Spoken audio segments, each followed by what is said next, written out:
अल्पसंख्यक की परिभाषा हो, राज्यवार अल्पसंख्यक को आइडेंटिफाई करने की गाइडलाइन बने, जो भी है 1% वाला अल्पसंख्यक है, 2% वाला है, 10% वाला है, और उसी के अनुसार 9 राज्यों में हिंदुओं को भी अल्पसंख्यक का दर्जा मिले। अब खबर है कि देश के जिन जिन राज्यों में हिंदुओं की संख्या कम है वहाँ की सरकारें उन्हें अल्पसंख्यक घोषित कर सकती है। यानी हिंदुओं के देश के कई राज्यों में हिंदू ही अल्पसंख्यक हो चुके हैं, बाकी राज्यों में अभी बहुसंख्यक है। यही कारण है कि सवाल उठने लगे हैं कि हिंदू बहुल भारत में क्या हिंदुओं को अल्पसंख्यक का दर्जा मिल सकता है।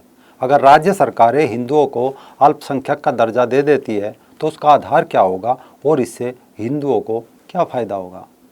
नमस्कार, रंग दे बसंती देखना शुरू कर चुके हैं आप। मैं हूँ राजीव चौधरी। ये मामला कुछ ऐसे है कि जिस राज्य या देश में जिस धर्म मत संप्रदाय की आबादी अल्प यानी कम आंकी जाती है तो उन लोगों को कम संख्या वाले लोगों में गिना जाता है, उन्हें अल्पसंख्यक माना जाता है। लेकिन भारत देश में शायद ऐसा नहीं है। यहाँ का तो तमाशा ही अलग है और राजनीति और संविधान उसके तो कहने क्या। पूरा एपिसोड देखकर शायद आपकी आंखें खुल जाए। तो इस पूरे मामले को कुछ इस तरह समझे जैसे पहले कक्षा 4 या 5 की विज्ञान की किताब में लिखा होता था, आओ इसका पता लगाए। इसी तरह हम इस अल्पसंख्यक वाले मैटर को समझ सकते हैं। उदाहरण के लिए जैसे एक मुस्लिम देश है कतर। कतर की आबादी करीब 29 लाख है। इसमें 68% मुसलमान हैं, बाकी के 32% में सभी लोग हैं। अब कोई पूछे कि कतर में कौन अल्पसंख्या यानी कम संख्या में है तो सबका एक ही जवाब होगा कि 32% संख्या वाले अन्य लोग अल्पसंख्यक है। लेकिन भारत में ऐसा नहीं है। यहाँ कम संख्या वाले लोग ही कई राज्यों में बहुसंख्या यानी बड़ी संख्या में गिने जाते हैं। जैसे लक्षद्वीप में 96% मुसलमान हैं और 2% हिंदू। लेकिन भारत का गणित देखिए कि ये देखकर शायद गणित के मास्टर भी दीवारों में सर पटक ले, क्योंकि सरकारी आंकड़ों में 96% मुसलमान लक्षद्वीप में अल्पसंख्यक है और 2% हिंदुओं को बहुसंख्या में गिना जाता है। अब न गिनने वालों को शर्म आती और न गिनवाने वालों को। इसी तरह पूर्वोत्तर भारत का एक राज्य है नागालैंड। यहाँ 88% लोग ईसाई मत को मानने वाले हैं और 8% के करीब यहाँ पर हिंदू है। लेकिन नागालैंड में भी सरकारी आंकड़ों में 88% ईसाई ही अल्पसंख्यक कम संख्या वाले लोग माने जाते हैं और 8% वाले हिंदू बहुसंख्या में गिने जाते हैं। पंजाब में सिख 58% और हिंदुओं की आबादी 38% है। लेकिन यहाँ भी हिंदू ही बहुसंख्या में गिने जाते हैं। सिर्फ हिंदू ही नहीं, पंजाब में तो मुस्लिम, ईसाई, बौद्ध, पारसी, जैन मत को भी अल्पसंख्यक नहीं माना जाता। इसके अलावा जम्मू एवं कश्मीर में 68% मुस्लिम है, लेकिन वो सब अल्पसंख्यक है। असम में 34% मुस्लिम अल्पसंख्यक है। पश्चिम बंगाल में 27% है, लेकिन अल्पसंख्यक है। इसी तरह उत्तर प्रदेश में इराक से भी ज़्यादा मुसलमान रहते हैं। अगर इराक में मुसलमान अल्पसंख्यक का दर्जा मांगने लगे तो लोग हंसते हुए पागल हो जाएंगे, लेकिन यूपी में मुसलमान अल्पसंख्यक है। इसमें सबसे बड़ा चुटकुला यह है कि भारत में 20 से 25 करोड़ मुसलमान अल्पसंख्यक हैं और मात्र 6000 यहूदी मत के लोग बहुसंख्यक माने जाते हैं। अब इसे इस तरीके से समझिए कि साल 2014 तक राष्ट्रीय स्तर पर 5 पंथों को ही अल्पसंख्यक का दर्जा मिला हुआ है। इसमें मुस्लिम, ईसाई, सिख, बौद्ध, पारसी थे। यानी तब भी 44 लाख की आबादी वाला जैन समुदाय सरकार को बहुसंख्यक लगता था।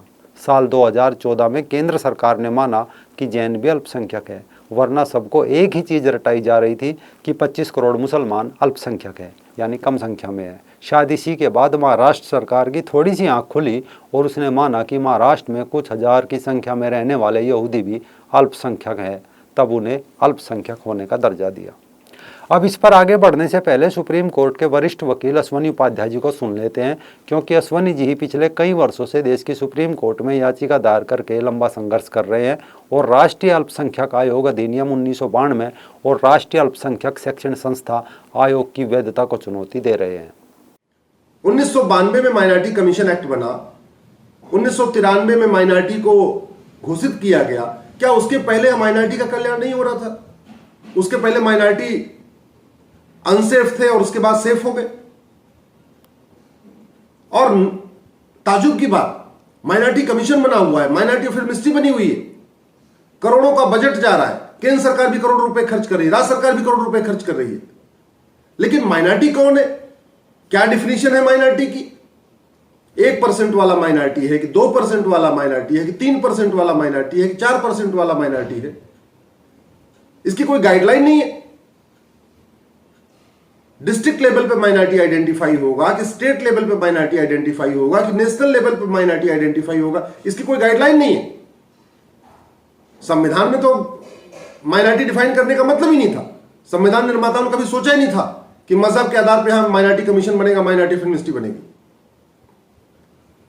लेकिन अगर कानून बना के माइनॉरिटी कमीशन बनाया गया, ये 1992 का कानून है, और बिना किसी विचार किए, बिना कोई डिस्कशन किए, बिना लोगों से इनपुट लिए सीधे सीधे माइनॉरिटी कमीशन बना दिया।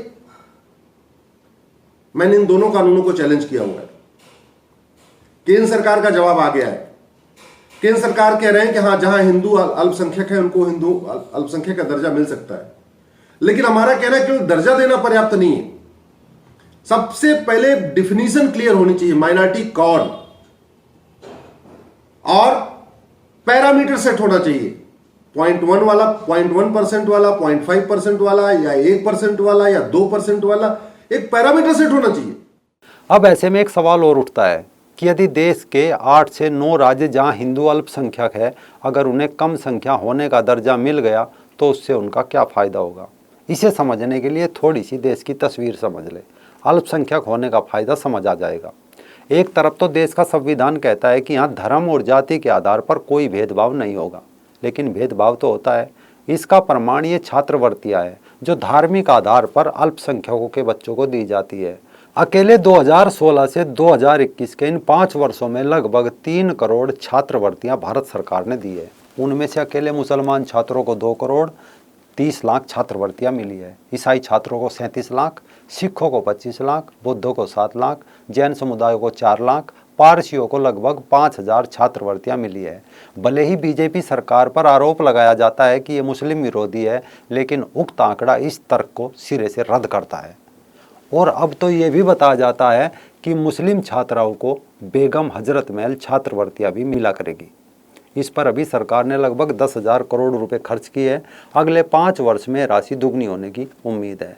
यानी साल 1992 में अल्पसंख्यकों की सामाजिक और आर्थिक स्थिति सुधारने के लिए अल्पसंख्यक आयोग का गठन किया गया था, जो निरंतर अपना काम कर रहा है। तो क्यों ना उन राज्यों में हिंदू बच्चे भी इसका लाभ ले जो कम संख्या में है। आखिर क्यों सारी रेवड़ी इन्हें ही बांटी जाए, क्योंकि अल्पसंख्यक होने का अर्थ है उन्हें सरकारी नौकरियों में रिजर्वेशन, बैंक से सस्ता लोन और अल्पसंख्यक दर्जा प्राप्त शिक्षण संस्थानों में दाखिले के समय प्रमुखता मिलती है।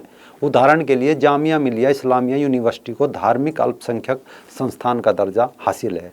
यहाँ करीब 50% सीटें मुस्लिम समाज के बच्चों के लिए आरक्षित है। यानी यहाँ जय भीम जय मीम वाला मामला नहीं चलता, न यहाँ पर जाति आधारित कोटा सिस्टम चलता, या न कहो कि दलित आरक्षण मुस्लिम यूनिवर्सिटी में नहीं चलता। एक जामिया मिलिया इस्लामिया ही क्यों, अलीगढ़ मुस्लिम यूनिवर्सिटी जैसे कई अल्पसंख्यक संस्थान देश में हैं, किसी में भी दलित आरक्षण नहीं चलता। और सबसे बड़ी बात यह है कि अल्पसंख्यक समाज के लिए इस तरह के संस्थान खोलने में सरकार अलग से मोटी सहायता प्रदान करती है। आज देश में करीब 8 राज्य और केंद्र शासित प्रदेश ऐसे हैं जहां हिंदू आबादी 50% से कम है। इसमें मणिपुर, पंजाब, अरुणाचल प्रदेश, जम्मू कश्मीर, मेघालय, नागालैंड, लक्षद्वीप और मिजोरम शामिल है। यानी जिन राज्यों में हिंदू बहुल नहीं है वहाँ हिंदुओं को अल्पसंख्यक का दर्जा देने की मांग काफ़ी पुरानी है।